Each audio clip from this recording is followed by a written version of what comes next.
नमस्कार, मैं रीमा प्रसाद to the point बात करूंगी सोनम वांगचुक को लेकर। सोनम वांगचुक की गिरफ्तारी के 24 घंटे बाद उन्हें देशद्रोही साबित करने के लिए पूरा खेमा जुट चुका है। कल तक जिनके अवार्ड्स की चर्चा होती थी, जिनके ऊपर फिल्म बनाए जाते थे, आज उनको देशद्रोही साबित करने की कोशिश और साजिश हो रही है। लद्दाख के डीजीपी ने बाकायदा प्रेस कॉन्फ्रेंस की और उसमें कहा कि पाकिस्तानी लोगों से संपर्क में थी सोनम वांगचुक। क्या वाकई यह संभव है? इस बात की गुंजाइश है? जो व्यक्ति लेह लद्दाख में सेना के लिए काम करता है, वो ऐसा टेंट बनाता है, सोलर टेंट, जिससे कि हमारी सेना को फायदा पहुंचे और पूरे देश में उसके नाम की चर्चा होती है, वो व्यक्ति अचानक से देशद्रोही हो जाता है, उसके ऊपर एनएसए लगा दिया जाता है। ये तक नहीं मालूम होता कि उसकी गिरफ्तारी के बाद उसे कहां ले जाया जा रहा है। क्या ये अदालतों के जरिए तय होगा कि कौन देशद्रोही है, या सिर्फ सरकार की आंखों में खटकने भर से कोई देशद्रोही हो जाता है?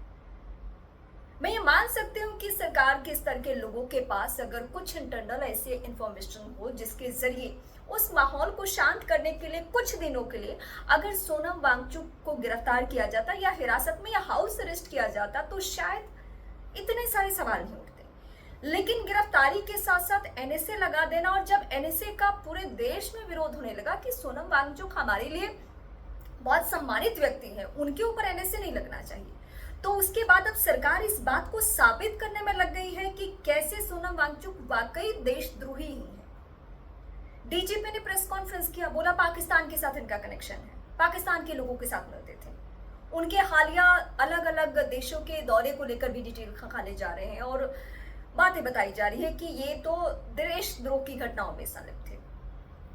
ऐसा दावा किया जा रहा है कि कुछ नेपाल के युवा भी लेह लद्दाख की घटना के दौरान मौजूद थे। अब विरोधाभास देखिए कि इसी बीच जब एक और पुलिसकर्मी से बातचीत की कुछ मीडिया कर्मियों ने, तो उस पुलिसकर्मी का दावा है कि हम ये पुख्ता तौर पे नहीं कह सकते कि सच्चाई क्या है। वैसे नेपाल के जो युवा हैं या नेपाल के रहने वाले लोग यहाँ भी लेह लद्दाख में भी रहते हैं, तो हम दावे के साथ नहीं कह सकते कि उस हिंसा में इनकी मौजूदगी होगी। पहले तो जब 24 तारीख की हिंसा की तस्वीरें सामने आई तो कांग्रेस पार्टी के एक नेता को टारगेट करने की कोशिश हुई कि ये कांग्रेस पार्टी ने इस मूवमेंट को हवा दी है। हालांकि सोनम वांगचुक ने इसे भी पूरी तरीके से खारिज किया और कहा कि किसी राजनीतिक पार्टी ने हमें सपोर्ट नहीं किया है, ना उनके एंगल से हम आगे बढ़ रहे हैं। सोनम वांगचुक बीते 15 दिन से, यानी 24 तारीख से पहले 15 दिन से वो धरना प्रदर्शन कर रहे थे, अनशन कर रहे थे, लेकिन जैसे उन्होंने वहां की स्थिति यानी लद्दाख की स्थिति खराब देखी, उन्होंने आनन फानन में अनशन तोड़ दी और युवाओं से अपील की हर हाल में कि आप किसी भी सूरत में लोगों के बहकावे में मत आओ, कुछ लोगों के, और हिंसा हाथ में मत लो, क्योंकि हिंसा किसी समस्या का समाधान नहीं है। और उसी दौरान हमने ये भी देखा कि जिन 4 लोगों की मौत हुई वहां पे, 70 से ज्यादा घायल हुए, उसमें एक युवा ने ये कहा कि जिस सेना को हम इतनी रिस्पेक्ट देते हैं, हम इतना मानते हैं सेना को, सेना ने हमारे निहत्थे भाई बहनों पे गोली चलाई। और ये बीजेपी के पूर्व सांसद ने बकायदा लेटर लिखी है और उस लेटर के जरिए भी ये दिखाया जा रहा है कि बहुत परेशानियां हैं लेह लद्दाख में, आप इस पे फोकस करिए, निहत्थे युवाओं की जान मत लीजिए, ऐसा उनका भी दावा रहा है। सच्चाई क्या है ये तो सरकार के स्तर से ही आना है।